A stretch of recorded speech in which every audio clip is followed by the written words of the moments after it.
Anyways, Van 't Hoff's coefficient is I, which is given by 1 plus alpha times n minus 1.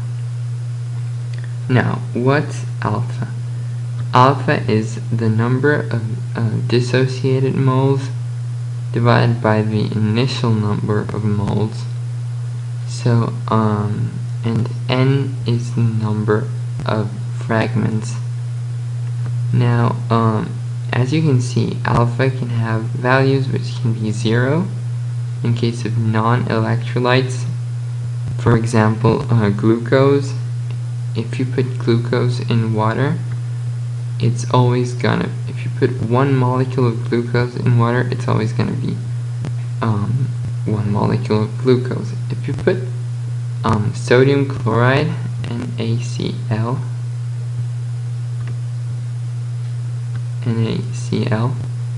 inside the water, this is going to dissociate and give you Na plus Cl minus. See? Now this is a strong electrolyte because it dissociates almost completely. So weak electrolytes, sodium chloride of course is an electrolyte.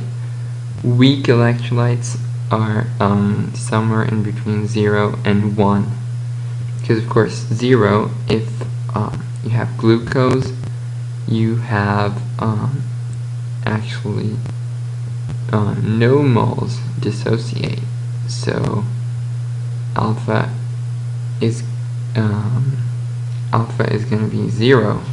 0 times whatever number, it's going to give you always 0. And if you put it in this formula right over here, you're going to have just 1. And if you put this I, which is equal to 1, in this formula over here, pi equals I times C, concentration times R times T, you're going to have this thing right over here, because it's just like saying 1 times C times R times T. So this coefficient, it's to be precise, and it regards mainly electrolytes. And what the other part of the formula, other than alpha, is n. Now n is the number of fragments, so the number of particles in which the molecule you put inside divides. For example, let's take always sodium chloride. This is 1 molecule, it divides in 2 particles, Na plus Cl minus.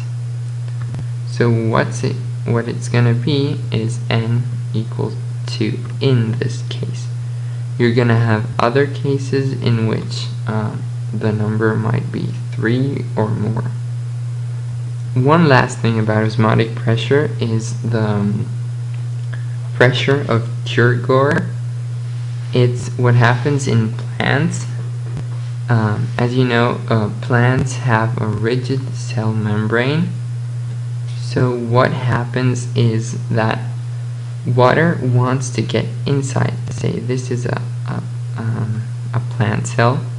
This is a rigid membrane. Water wants to get inside the cell, and it actually does for a little while until the cell is full. Then the cell membrane, it's not expansible in case of plant cells. So what's going to happen is that water is going to try to get in. Always remember that some water is also getting out, but the water which wants to get in is more than the one who wants to get out. So water which will get in, which wants to get in but can't make it, gives pressure to the whole thing, because it's like as if the water were pushing right here on the walls.